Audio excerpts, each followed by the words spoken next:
Yeah, I think before we start with Henry's law, there was one question which was remaining. I just want to check whether you have done it or not and what is the answer you got. So you can see how much ice is supposed to be separated. So we can figure out what is the weight of the solvent first.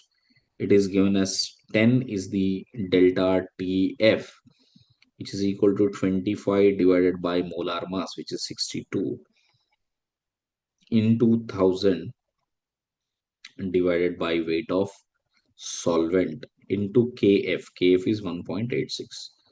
So from there we can figure out what is the weight of the solvent here. So after solving this entire part, that is coming out to be 75 grams. Okay. So actually the water which was taken was 100 grams, which means weight of ice that is formed is 100 minus 75, which is 25 grams. So please check if you have done it earlier. This should be the answer. Okay. Right. Now let's talk about the next topic, which is Henry's law. Okay. So when it comes to Henry's law, what are the terms which we need to learn, and how is this Henry's law different from Raoult's law? Okay, that's the main objective we will check it to. Okay,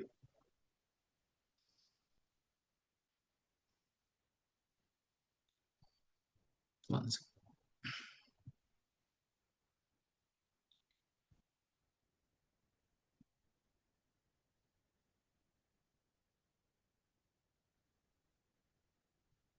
Right. See, basically, when it comes to Henry's law, the condition is that solute must be highly volatile, or it is a non-reacting gas. Okay, it must be a non-reacting gas. What does that mean? Suppose if you have a liquid, pure liquid, and then I have added some kind of a solute to it, that solute should be highly volatile, which means majority of that should be present in the vapor state. Let's say in the vapor state, its partial pressure is Pa, and in liquid state, its mole fraction is Xa.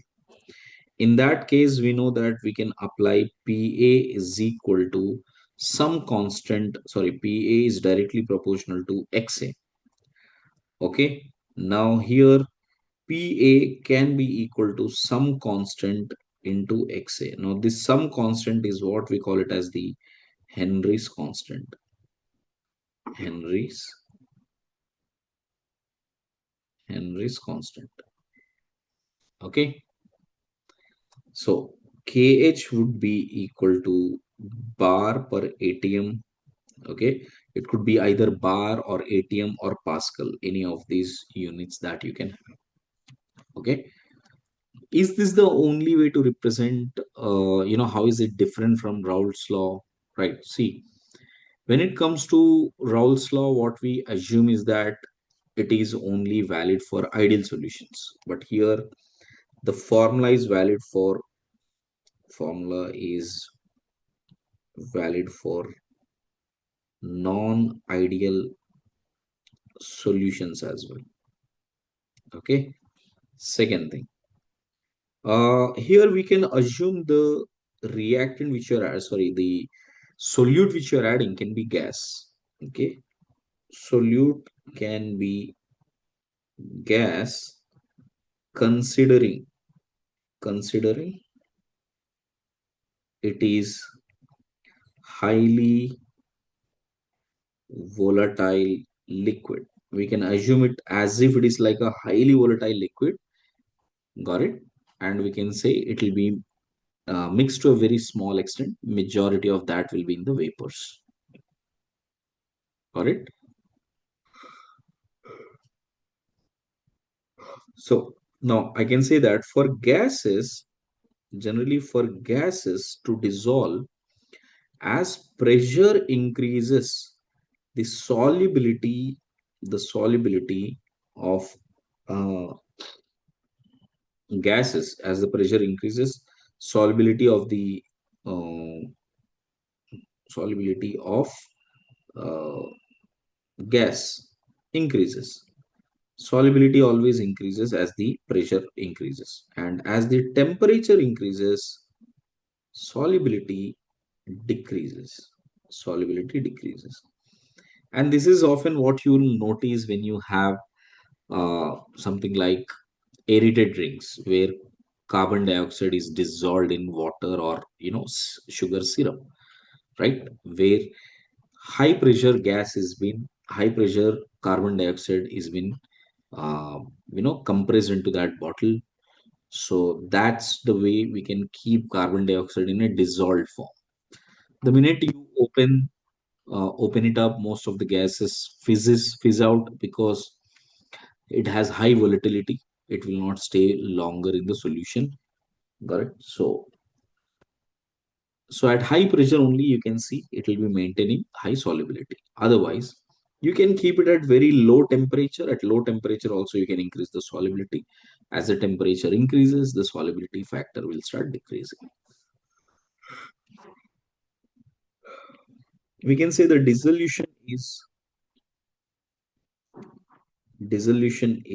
generally dissolution is generally exothermic.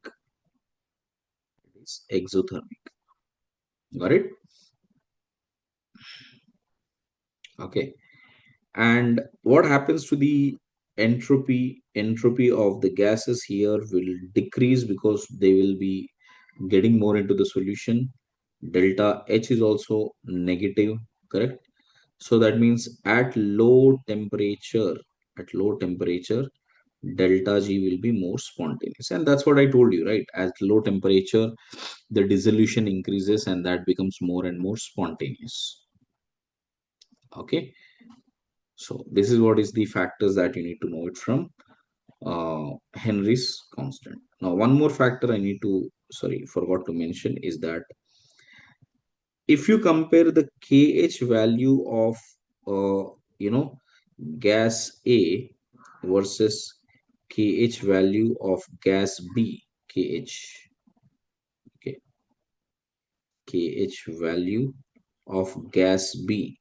If A value is more, then the mole fraction of A should be less than mole fraction of B, which implies, okay, so solubility value solubility will be less as K value, Henry's constant value, increases. So if you compare two gases and try to analyze their stability, then the easy way is to check out, you know, uh, what is their solubility, or the other way around. If the KH value is higher, which means for that particular gas, the solubility will be lower.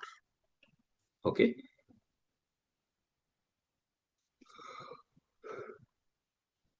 See how the questions are framed, everybody. See, one question that has been present here is, okay, if pressure is 2 atm, okay, take it.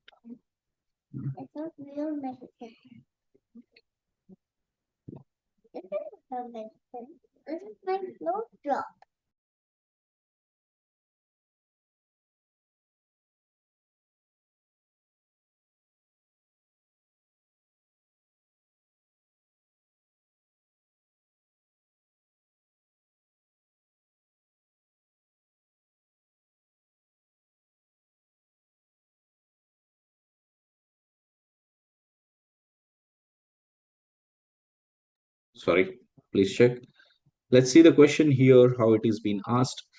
If the pressure is 2 atm for a particular uh, gas of a particular gas over the liquid surface maintained at a temperature 17 degrees, calculate how much of O2 will be dissolved per liter of water if Henry's law constant is given, which is gram per liter per atm. Gram per liter per atm. And air contains only 20% bimoles of O2. Okay. So now how do we need to solve this? So first check out, if it comes to concentration of the solute, why I'm calculating that also I'll take. concentration of the solute in the liquid will be how much mass that is dissolved upon volume. Sorry, no, this is concentration gram per liter. Okay, gram per liter concentration. That will be mass divided by the volume of the solution in liters. Okay, correct. And this now, if you notice the K value here, Henry's constant can have various units, and that units are the ones which will decide what type of formula we are at. Okay, so the formula that must be adapting here is how we can write the concentration of the solute in gram per liter in terms of partial pressure of O2. Achha, by the way, the solute also is O2, so just let me rewrite that. That is concentration of O2 in gram per liter, right, is equal to partial pressure of O2 into Henry's constant. You might ask, sir, how come the formula is changed now? The formula can be represented in many ways, and this is one of the ways. And how do we know which formula to be used? That depends upon the units of kH. Now, if you go and check out the units of kH, it will be gram per liter per atm or per mole, anything. So that is what is the value of the kH given. So that's how we know what might be the kH value that is being taken. And now we can figure out what is the pressure of O2, which is 20 by 100 into total pressure, Dalton's law. Okay, why 20 by 100? In air, only 20% by moles of O2 is present. So 20 by 100 into total pressure. Okay, so total pressure is how much given? 2 atm. Okay, now you might be worried, like, so what is this pressure? Is it the partial pressure or the total pressure? One second.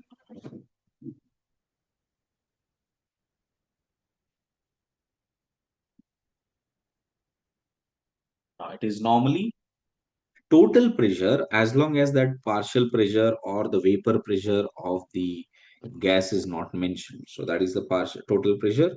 So from there we can calculate what is the partial pressure of O2. And once you get the partial pressure of O2 here, how much we are getting? We are getting this as 0.4 atm. And now we'll substitute this back. So what do I get? M divided by, okay, and it is given in 1 liter. So 1 liter, this is concentration. That is equal to kH into partial pressure of O2. So kH value is given 4 into 10 raised to power of minus 5 into pressure of O2 is given 0.4. So mass will be equal to 4 into 10 raised to power of minus 5 into 4. So that is 1.6 into 10 raised to power of minus 4 grams.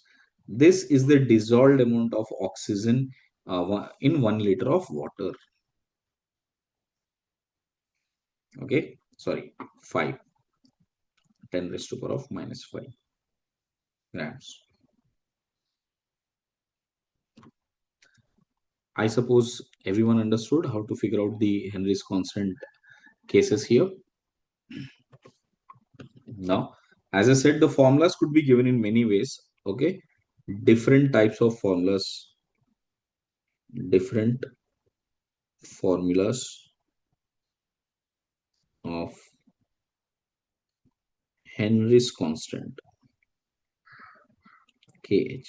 Okay, so you can see one formula is we can represent, mass dissolved simply in terms of pressure of partial pressure of some x into, or mass dissolved of x, mass of x dissolved, mass of x dissolved is equal to kx into some kh. Here the Henry's constant units would be grams per atm, this way, or mole fraction of x dissolved, how much it is dissolved in liquid, If I write Px into Kh, then Kh units will be simply ATM inverse.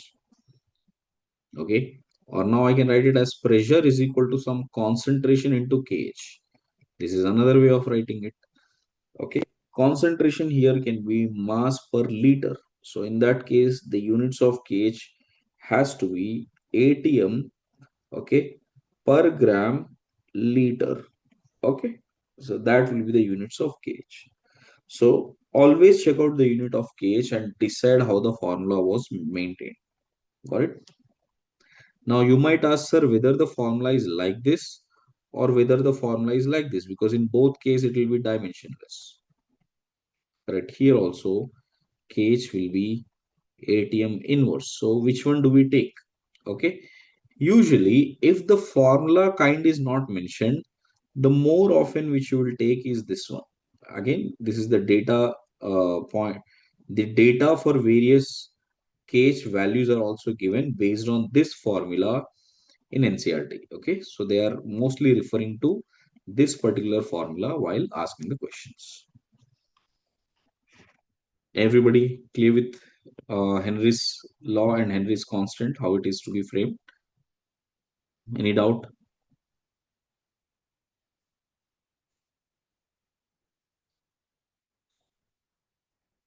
Right, I'll take that as an S. Okay.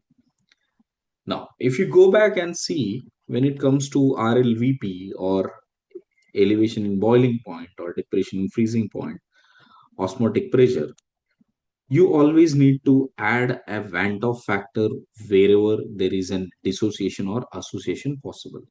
Correct? This is what we have learned. Okay. Next, we will see now the applications of the formulas, whatever we have learned so far. Okay. One of the important formulas, right, which I mean, one of the important applications which you will notice here is something called Oswald Walker method. Okay, so let me write down that.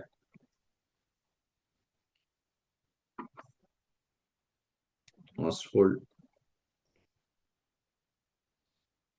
Walker method. Okay, where is it used?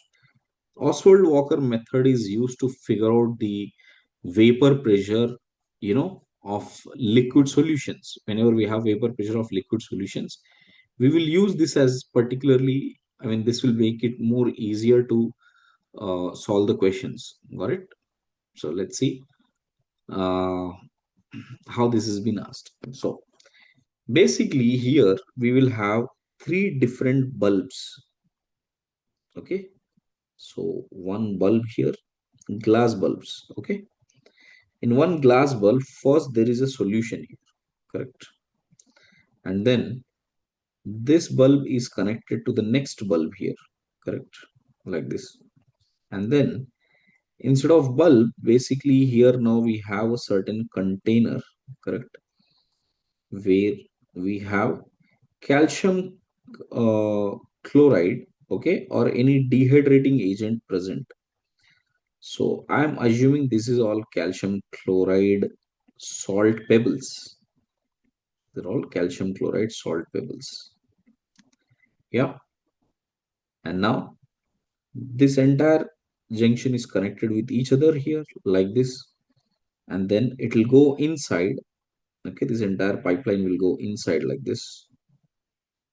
And as it goes from here, again, we will remove the gas outward like this. Okay. So typically this is the setup. And from here, as you can see, the starting point from where we will start on this end would be adding a air, dry air, no moisture. That is, partial pressure of H2O is zero. Okay, while you're adding. And then we will add some aqueous solution in which some amount of solute is added. This is pure solvent. In this case, the solvent is water. And this is dehydrating agent. Sorry. dehydrating agents, which is calcium chloride. Most of the time it is calcium chloride used. Okay, we can use concentrated H2SO4 also, which is acting as a dehydrating agent. Okay, now before, and there are stoppers here, everywhere there are stoppers, correct, like this. Yeah. So first imagine when we pass the dry air into this position here. Now you see there will be some amount of vapors here, correct? Correct. There will be some vapors here. So this will be correct. Uh, Aqueous solution when we have non-volatile solute added. Okay, non-volatile solute added. So because we are identifying the various colligative properties, we always put the non-volatile solute to it. And these are the vapors of water vapor here. These are the water vapors above the solution. Okay. So for that water vapor, the vapor pressure, let this be PS. Let this be PS. Okay. This is the vapor pressure. And here, in this case, you will have even more vapors. Correct. Isn't it? This will have more vapors here because it is pure water only, so the vapor pressure will be more initially, so this will be PS naught.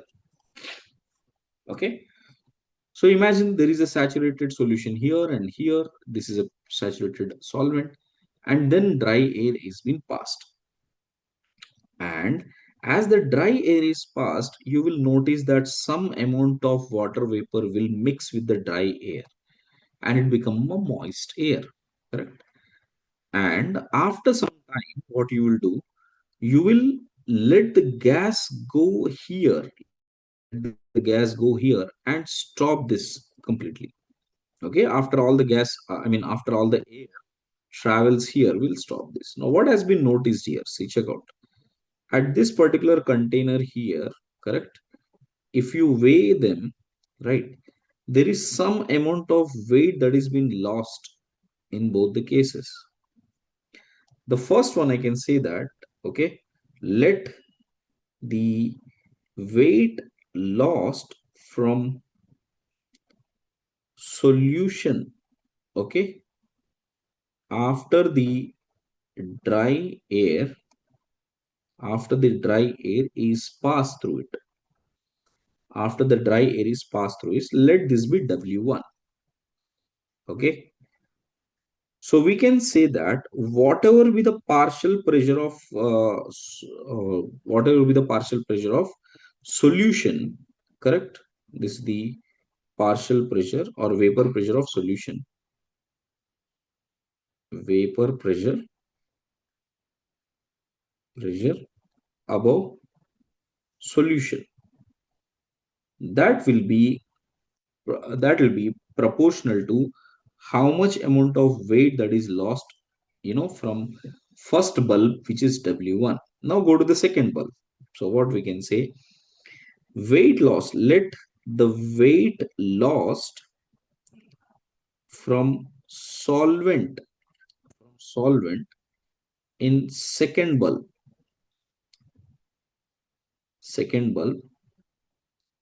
after the moist air, after the moist air after the moist air is passed, let this be W2.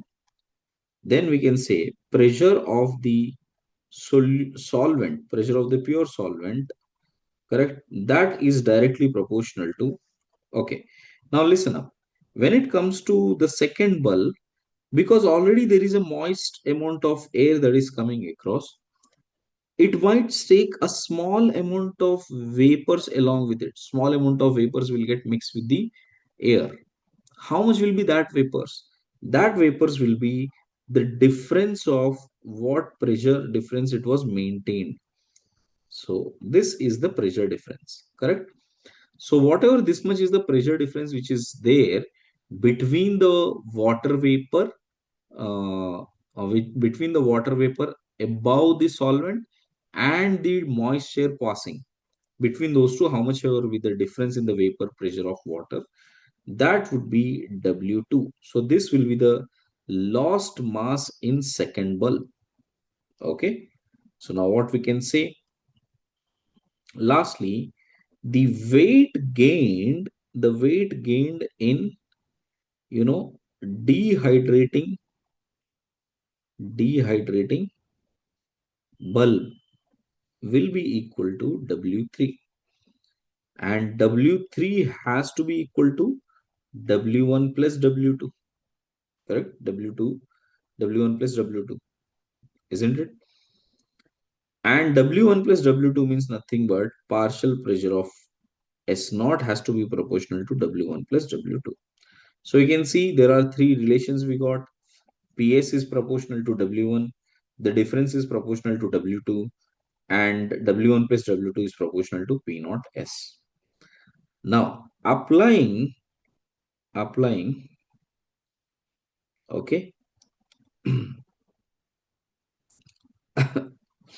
applying the first colligative property, correct? So that is relative lowering of vapor pressure. So we know that P naught S minus P of solvent, sorry, P of solution, P of solution by P naught S, that would be equal to mole fraction of the solute. This is what we know. So that's what we can write down. So P naught S minus P of solution, here you can see, okay, this one, P naught solution, solvent minus solution. This is about solution, correct? So that value is W2 upon P naught S. P naught S is proportional to W1 plus W2. That should be equal to mole fraction of solute. Okay. Now, using this concept, we can figure out whatever be the unknown thing which is given to us. Okay. Specifically, molar mass will be the case which is unknown. So, W2 by W1 by W2, these values you can get in for Oswald's Walker method. And then here you will get number of moles of solute upon number of moles of solute plus number of moles of solvent. In most cases, this number of moles of solute is a very, very ignorant value here. So we can ignore that and we can write number of moles of solute by number of moles of solvent. So here this is about weight of solute upon molar mass of solute multiplied by number of moles of solvent. Okay. So this is what you will get. Clear, everybody? So from here, molar mass of an unknown substance can be calculated. This W2, W1, W2 values will be given to you. All right. Quickly go through it once, everybody. Check out what is Oswald Walker method. This is to identify or relate the relative lowering of vapor pressure with the weights which are gained and lost. Notice, what are binary solutions? We know that the boiling point composition curves of liquid solutions are of shape as compared to that of vapor pressure composition curves. Okay. For a binary solution, when you have only one solute, one solvent, this is the important point you need to notice. Next, boiling point of a liquid solution differs from the boiling point of a pure liquid in the vapor from the solution most often has a different composition that of boiling itself, which means if you have a different composition, when you have a liquid composition and vapor composition, both will be different when you have it at boiling point. This distillation in stages or steps which gives liquid residue and condensates of varying compositions is called the fractional distillation. Okay. Now let me help you understand how the fractional distillation actually works. Following points which are in respect to the boiling point of pure liquid will be helpful in the fractional distillation. First, a liquid boils at a temperature at which the vapor pressure becomes equal to the pressure of the surrounding atmospheric pressure. This is the typical definition of boiling point. A liquid boils at a constant temperature when the composition of the liquid and the vapor formed from it at the boiling point are the same and vice versa. Okay. As long as the composition keeps shifting from liquid towards vapor, the temperature does not change. At a boiling point, the temperature remains constant. On progressively raising the temperature, the liquid having vapor pressure reaches into boiling point earlier, that is, they boil at lower temperature.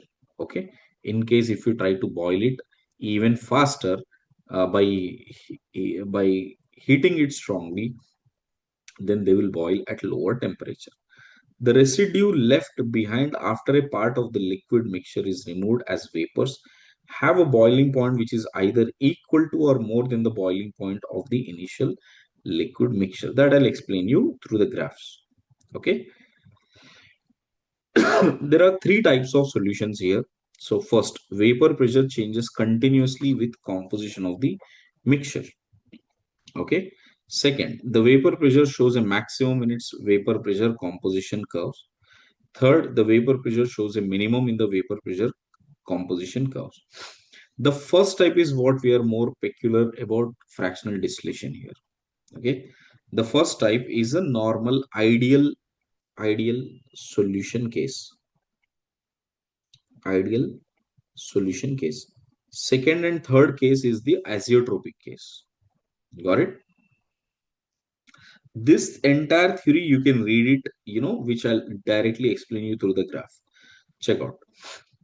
When we talk about temperature versus the boiling temperature versus the mole fraction, how it varies, I remember it distinctly telling you that if you notice the Raoult's law, that if you draw it in terms of you know pressure and mole fraction of A and mole fraction, liquid mole fraction and vapor mole fraction. In that case, if you may notice, if by chance this is the total pressure which we have written for P naught A and P naught B, consider this is PA, P naught A, and this is P naught B. Then the same pressure can also be expressed in terms of vapor composition, and this is what I explained you earlier, that this particular line, if it is XA, correct, because here we are representing what is the pressure when the composition is XA in liquid composition. And if I extend that, at that same pressure, how much is the mole fraction in the vapor state is what you are identifying through this line. And this entire space is what we call it as the vapor liquid equilibrium. This space is what we call it as vapor liquid equilibrium, VLE.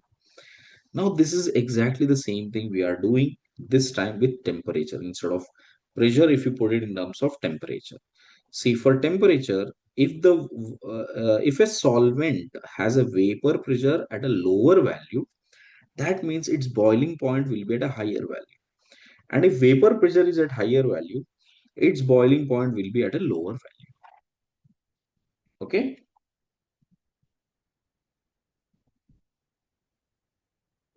Correct.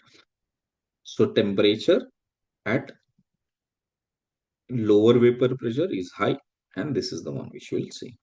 Second thing, I remember telling you that this particular zone, right, above above this line, above this uh, Raoult's law line here, Raoult's law line here, this would ensure that everything is in liquid state, which means if I have any pressure point, external pressure points are greater than this pressures, given pressures. So that means this entire thing is in liquid zone. If the pressure is lower than the curved line here, so here this entire zone, so this entire zone represents the vapor zone. This is all vapor zone. Okay. Now, the minute you write in terms of temperature, this will get twisted. That means this will go over here. This space will completely become liquid now, and this space completely become vapor now. This will be the vapor zone. And now you see, this curve is this curve. These two curves are same. This curve and this curve is same. Correct. While this line, because we know only the line formula, which is Raoult's law, that will become a curve formula, and this is how it changes. So this is with respect to temperature. Okay, and that's the exact same thing we are trying to explain through this one. Okay, so there is something called lever rule which explains this tie line. Tie line is, a graphical line. I mean, how much is the graphical distance between these two phases? Correct. This one XA is in liquid phase. This is the XA here, and this one is in vapor phase, which is YA here. Okay. So the line that you draw in vapor liquid equilibrium, this is VLE, vapor liquid equilibrium, at two ends and it should be horizontal line. So that line is called as tie line. Okay. So when it comes to tie line, there are two things you will know, that if it comes to XA by YA here, so this XA by YA will be equal to how much is the mass, right? How much is the mass of A in vapor state by how much is the mass in A in liquid state. This is called lever rule. So basically it suggests about the ratio of XA and YA.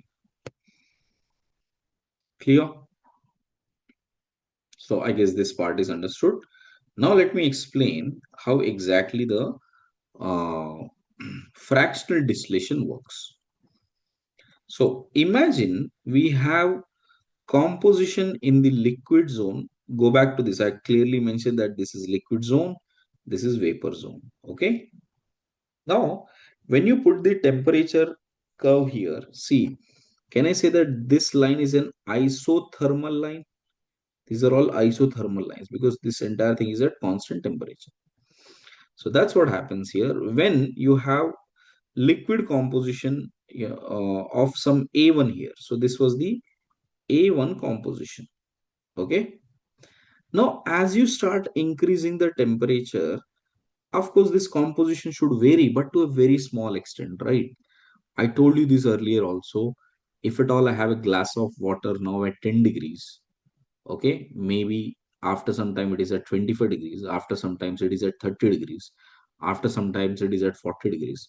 Now tell me how much amount of water will escape out? Hardly any. Water will only start evaporating more and more when you are reaching close to the boiling point, and that's what is this point is. This is the boiling point of the mixture. So we assume that whatever the initial uh, mole fraction that we took, you know at a particular composition, that would almost remain the same till the boiling point. At the boiling point, drastically a lot of vapors will be forming, and to figure out how much is the vapor composition, you just have to use a tie line. So if you put a tie line, this point where it touches, that becomes the mole fraction in the vapor state. So for this one here, this will be the Y1. Now, this is what we will be doing here. Okay. So check out, if that is the case, imagine I've started off from C. Imagine initially I started off with zero point 0.5 and zero point 0.5. We started off with zero point 0.5 and zero point 0.5, or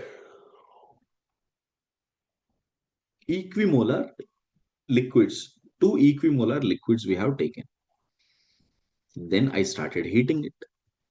As you start heating, the one which has more boiling point, let's say A has more boiling point, B has less boiling point. Then since B has less boiling point, B will evaporate more and A will evaporate less. So here what I can say, that the YB will be greater than YA. Correct? YB will be greater than YA. So at this particular temperature, we will be able to collect some amount of vapors because it will reach at an equilibrium. If you stop the temperature, if you stop the boiling, then this entire vapors, we can collect it and then pass those vapors, right, into next next container where you are freezing those vapors. That is called condensation. So we take all these vapors and we condense it. So as we condense it, you'll get A and B here. Now, as I said, the YB has to be greater, YA has to be smaller. And now that has become liquid. The minute it becomes liquid, we represent in terms of X and XB. So now you can see XB is greater. That's what we are expecting. XB is same as YB when it is before condensing. And XA is equal to same as YA. This is also before condensing. And now once you get this one, at this composition, what happens? Now the composition has changed. Now have you noticed that the X composition is less and Y composition is more? So basically that point from A1, now it has shifted towards A2. That got shifted towards A2. Got it? Okay. And the vapors which you had here, correct? One second. Yeah, sorry. A1 here. A2 is already been mentioned. So I'll do one thing. This is the A2 form and this is its vapor form. And now you can see what happened. The composition got decreased here. So here what did we assume? That the temperature of B is greater than temperature of A. Okay, so that means A is more volatile. Since A is more volatile, now have you noticed earlier we had only zero point 0.3 here and zero point 0.7 here. Correct? Sorry. Here I assume B is more volatile. Sorry, while writing the cases.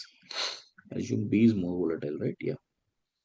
So let me take this as T naught A and this as T naught B. Okay.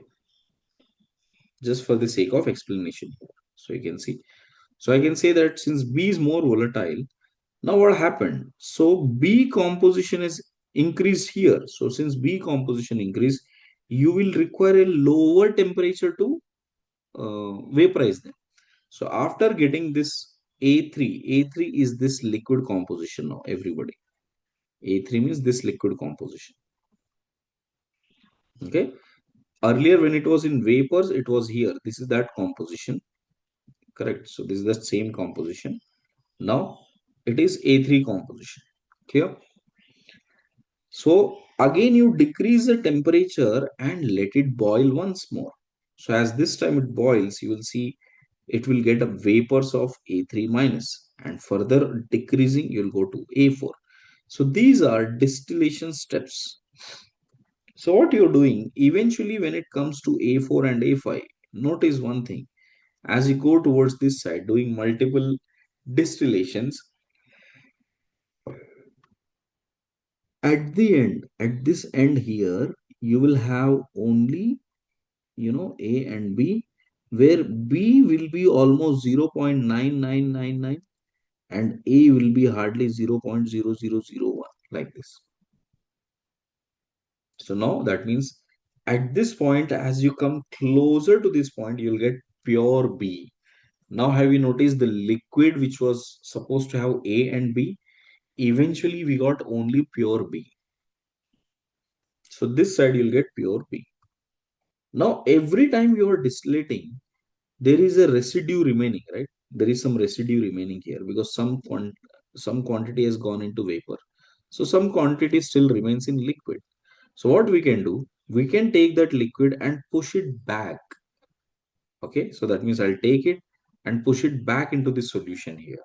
I'll push it back into a new solution here. I'll push it back all the residues here. What happens in the residue is because most of the cases the B is, uh, B is more in the vapors, correct? As you move away, in this case, the A remain will be lesser. But if you add all of them here, you will only get whatever the content which is remained here will only have A being more. So after the distillation, now again here A will be more. This is the vapor composition, don't get confused with that. So in the liquids still A content will be more. So if you add, keep on adding that, and all adding all the residues, if you reach to this temperature for boiling, and here you'll get pure A. So here you'll get pure A. At this point, you'll get pure B. Okay.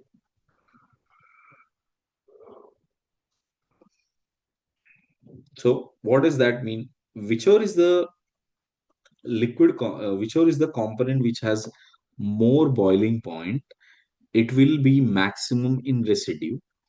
And whichever has the less boiling point, it will be maximum in the condensates. Condensates will always hold low boiling point cases.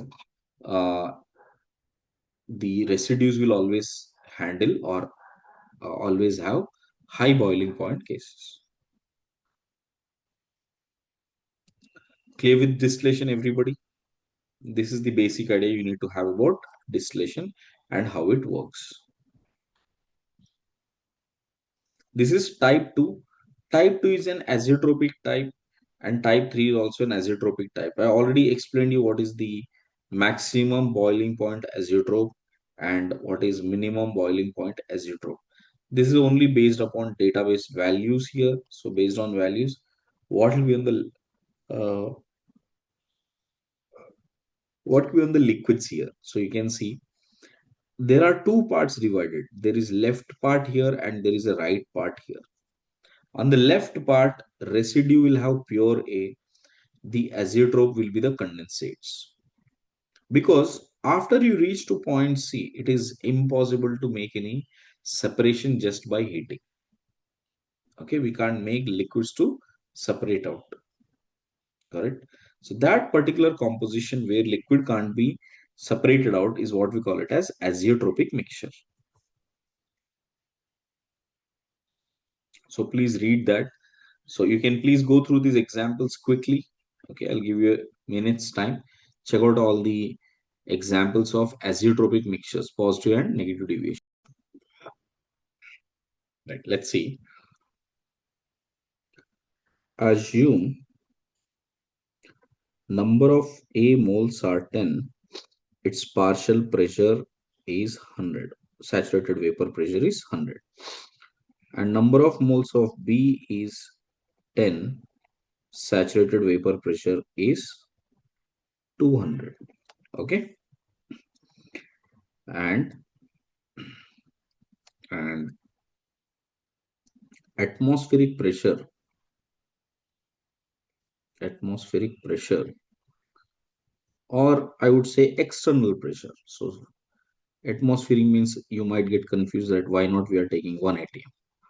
So atmospheric pressure or external pressure given is 250 250 units. 250 units. Now that could be mm of hg or torr units, anything. These are 250 units. So now first thing we need to understand is P external is 250 units. Okay, so which means if you notice that uh, if you notice that when you have 250 here, correct, you know that this will be acha, what will be the total pressure here, by the way? Let us calculate that first. Sorry. Total pressure using Raoult's law will be equal to P naught A XA plus P naught B XB, correct? Which is equal to 100 into mole fraction is 1 by 2 plus 200 into 1 by 2, correct? That comes to be 150 units. So definitely you can see the total pressure is less than 200, sorry, P external. Acha, when the total pressure is less than the external pressure, that means majority of the components will be existing in liquid state only. So you will assume this as pure liquid only, and no vapors formed. Of course, there will be very small quantity of vapors, but we'll assume that there is hardly any vapors observed. When would it become? Now, uh, start decreasing, start decreasing external pressure, external pressure, and bring it to P external of 150 units. The minute the P external becomes 150 units here, correct? Then you will see first bubble, first bubble of vapor appears. First bubble of vapor appears. Okay. At that point of time, the composition in the liquid is XA, which is zero point 0.5, XB, which is zero point 0.5, and now the bubble composition will be, because bubble is a vapor, so YA and YB, correct? So what will be YA and YB here? So YA, which is equal to partial pressure of A by total pressure, correct? So partial pressure of A is P naught A XA by P total, and P naught A is 100, mole fraction is zero point 0.5, and total is 150. So 50 by 150, which is 1 by 3. So YA value is 1 by 3, and YB will be 2 by 3, correct? So this is the bubble point composition. In a bubble, what is the mole fraction of the vapors? This is the mole fraction of vapors, correct?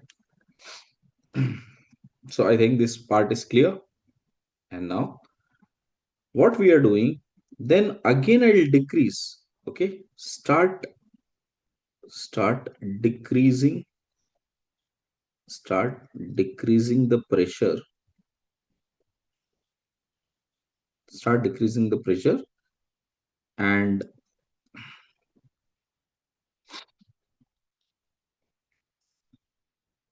start decreasing the pressure. And as you start decreasing the pressure further, now what will happen?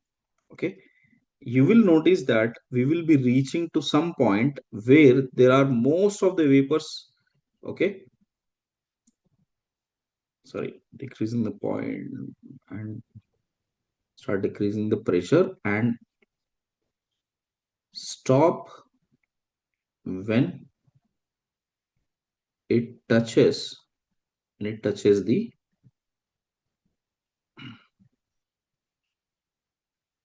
vapor zone equilibrium curve. What does this mean? Let me show you graphically.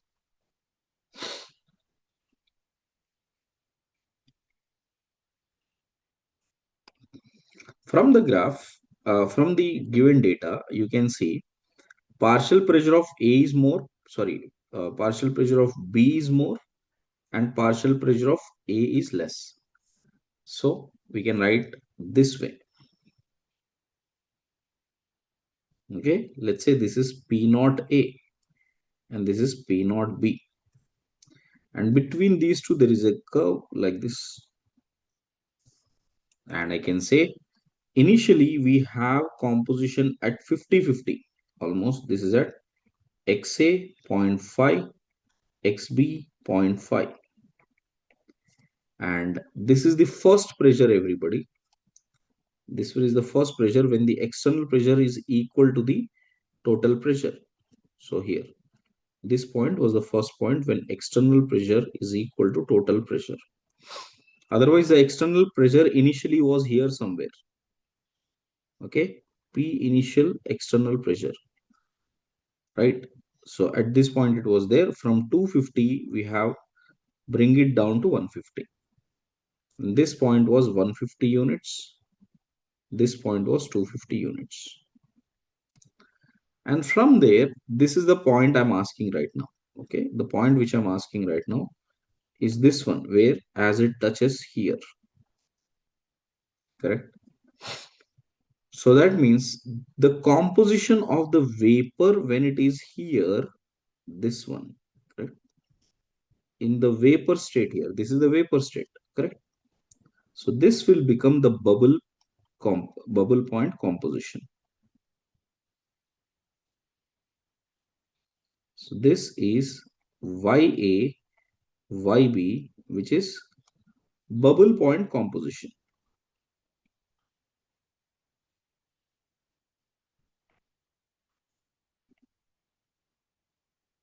Got it? And now if you decrease the pressure further here, so you will hardly have any vapors now. Everything of the vapors is converted into, uh, sorry, everything of the liquid is converted into vapors now. You will hardly have any liquid.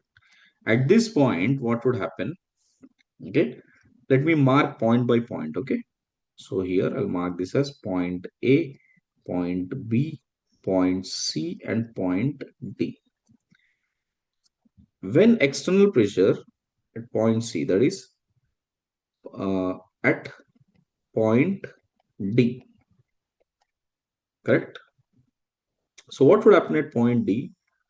Most of the liquid, most of the liquid composition is converted to vapors. It will all convert into vapors. So now, what will be the vapor composition? Now, YA will also become zero point 0.5. YV will also become zero point 0.5. This will be the vapor composition. With respect to YA, what will be the XA value now? XA into P total, sorry, XA into P naught A is same as YA into P total, correct? So from here, XA is equal to YA into total pressure here, correct? So at this point, we need to check out what is the total pressure. So this total pressure divided by P naught A. P naught A is how much? 100. And similarly, XB is equal to zero point 0.5 into P total by 200. Now, this is where this formula helps us a lot. If you remember, we derived a formula that 1 by Pt is equal to Ya by P naught A plus Yb by P naught B. This is exclusively writing the total pressure in terms of vapor composition. Now use that. So 1 by Pt is equal to zero point 0.5 by 100 plus zero point 0.5 by 200. Correct? So if I pull 100 common out of it, so this will become 1 by 2 plus 1 by 4. Okay. So that makes it 3, correct? 3 by 4 into 1 by 100, correct? So that means 1 by P total is equal to 3 by 400, or that implies P total is equal to 400 by 300. So which is equal to, 133.3 units, correct? This is the total pressure at this point. So at this point, correct, the P total is 133 approximately. Got it? Now you know the pressure, go back and figure out what is the value of XA. So XA is equal to 0 0.5 into, I can simply write this as 400 by 3 into 100. Okay. And that will be equal to, this will get cancelled. So this will become 2 by 3. So if this is 2 by 3, XA will become 1 by 3. Correct? So at this point, XA and YB will be 2 by 3 and 1 by 3.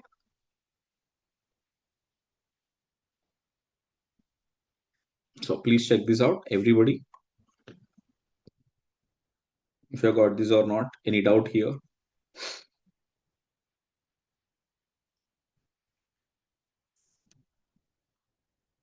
Now, sorry, let me finish this part. This composition which you get, XA, sorry, this is XB, XA and XB being 2 by 3 and 1 by 3. This is called as dew point composition. That means this is the last drop composition.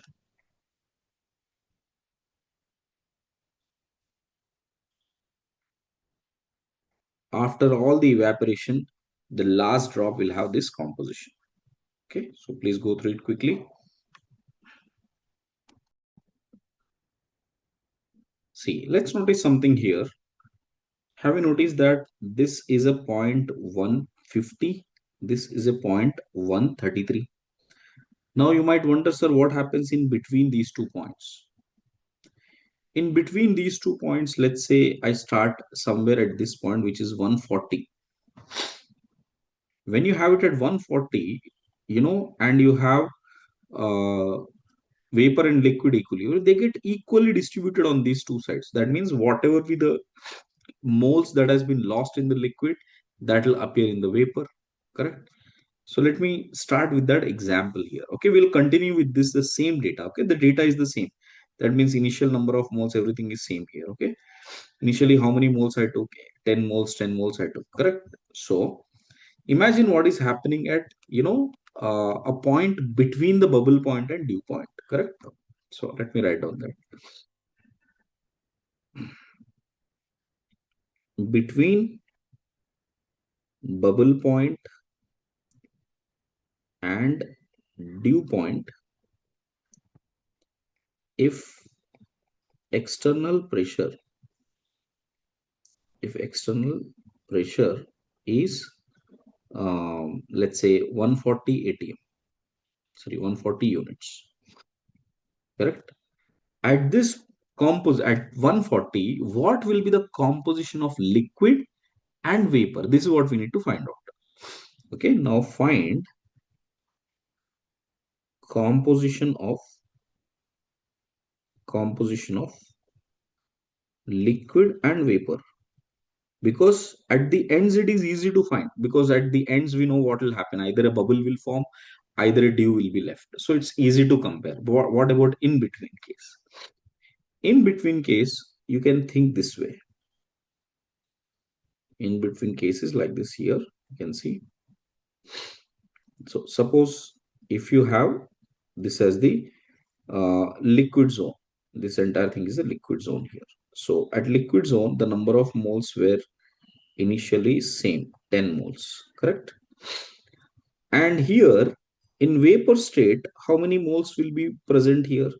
So can I say that number of moles in the vapor state will be 10 minus some x moles must have come, and number of moles of, or p and q, okay, just not to confuse with x and y, some p moles must have come here, right?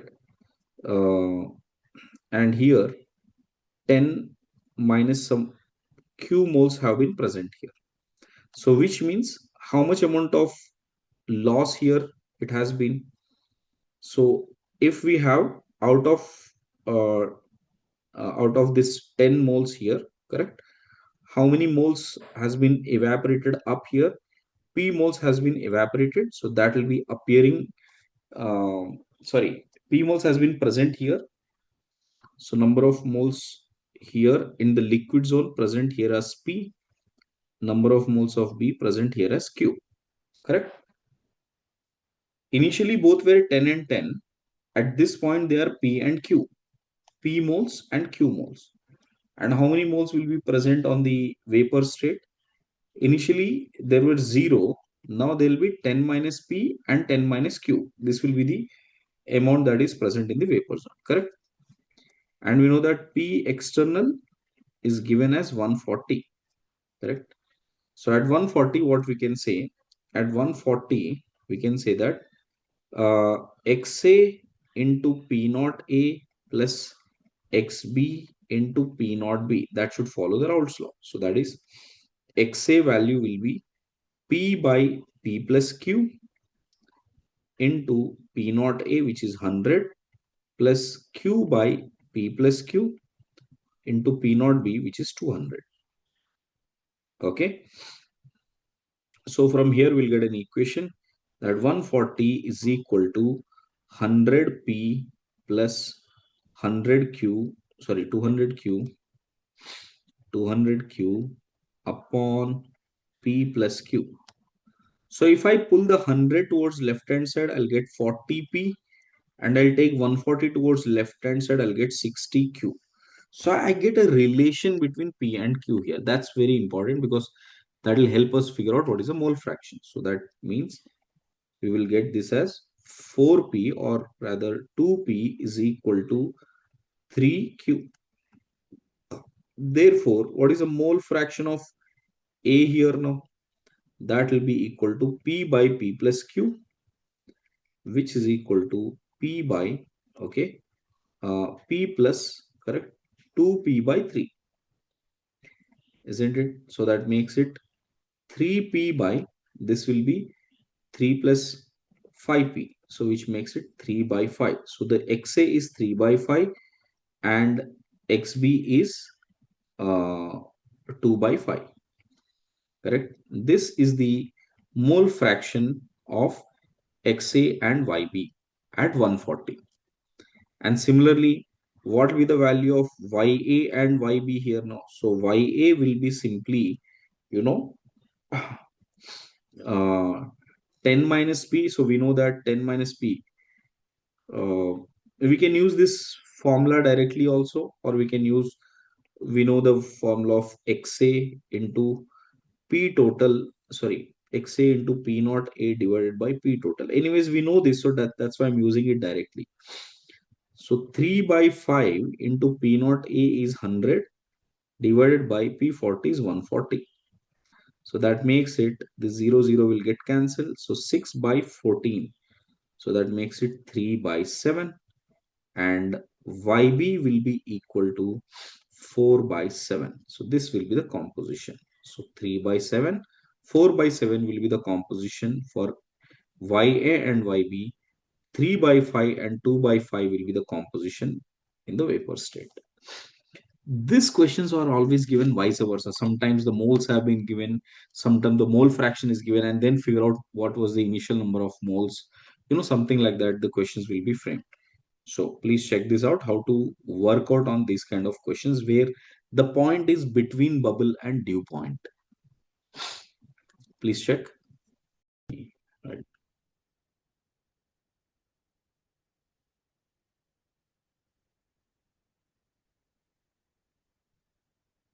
Comparing vapor pressure is a very small concept that when you have, you know, a situation, basically you have two liquids present in the same chamber here, right? And they are open to each other like this, correct? And here there is some uh, liquid A, correct? 10 grams of liquid here, okay? 10 grams of liquid here, correct? Let this be liquid name A, let this be liquid name B, both volatile.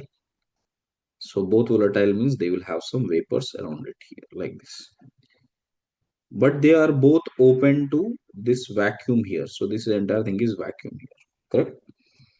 So now the question asked is, if you put freshly made 10 grams of A and 10 grams of B, and if this has partial pressure of P naught A and this is P naught B, and the temperature here is constant, we are not changing the temperature, okay? Then, okay, after a long time, after a long time, what will be the vapor pressure of the solution? Sorry, what is the vapor pressure of the container? Correct. How much will be the vapor pressure here? Correct. Sorry. What is the, after a long time, what is the pressure of the container? Pressure of the container. So that means how much is the pressure inside the container? Correct. This is what we need to find. So one thing that has been mentioned here is P naught A is greater than P naught B. This is the only condition that has been mentioned. Okay.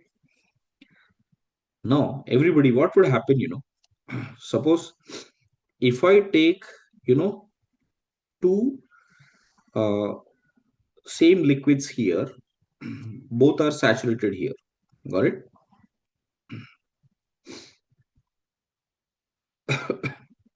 Sorry. This is 10 grams of solute. 10 grams of solute. Here also we have 10 grams of solute, which is non-volatile. Non-volatile. Here also we have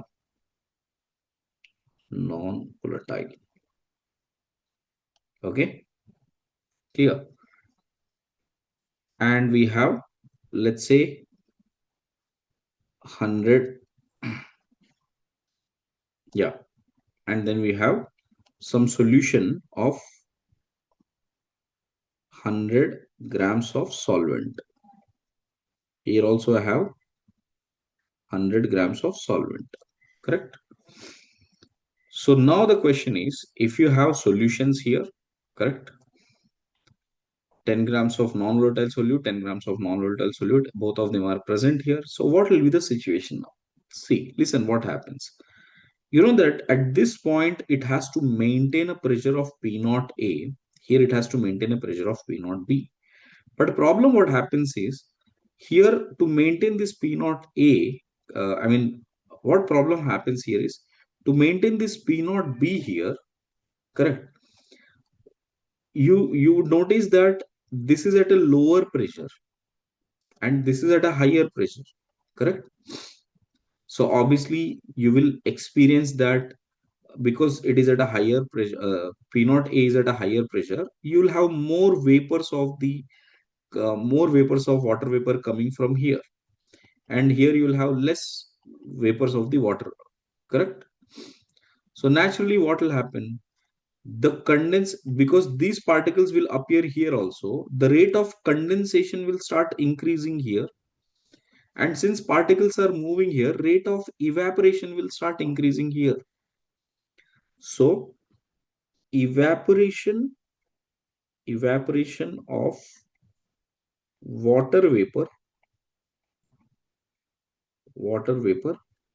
at A, and condensation of water vapor, sorry, evaporation of water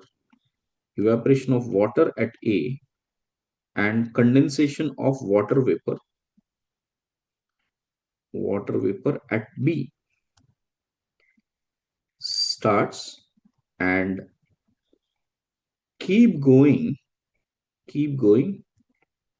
till all of liquid all of liquid in A is condensed to B, so therefore weight of, you know B will now become 200 grams of solvent and 10 grams of B, and weight of A will become only 10 grams of A, which is non-volatile. That will remain non-volatile. That's it. Now the vapor pressure will be on the basis of how much amount of 10 grams of B will be giving when you have 200 grams of solvent. Okay. So which means, if at all the P naught B, for example, if you take the P naught B here, uh, here it is not P naught B, sorry, PA and PB. These are the vapor pressures, right? Now, originally PA is greater than PB. Now, how much will be the PA here? It will be somewhere final pressure. Final pressure will be on basis of final pressure will be on the basis of mole fraction of solute present, mole fraction of solute present in B. Now listen up. Initially, how much was the mole fraction? See, P P naught B minus PB divided by PB, P naught B. This was the initial mole fraction, which is, let's say, something like 100 by molar mass, sorry, 10 by molar mass of the solute, 10 by molar mass of the solute by 10 by molar mass of the solute plus 100 by 18. This was the initial equation 1. Right? This was the initial equation 1. Now what will be the equation here is P naught B minus P minus PB new, PB new, that divided by P naught B, that will be equal to 10 by ms divided by 10 by ms plus 200 by 18. That will be equation 2. Is this clear now? Now you will be solving that for PB new using this equation. Got it? So all you need to do is, I mean, when the values are given, you will substitute these values here. So usually P naught B, PB will be given here, or relation between P and PB will be given here, just to, evaluate the PB value. From there, we can get P naught B value. From P naught B value, here if you substitute, you will get PB new. So this is the way you will be solving the questions whenever you are comparing the two solutions in the same container. Clear, everybody? Please do check. Any doubt, you can ask me.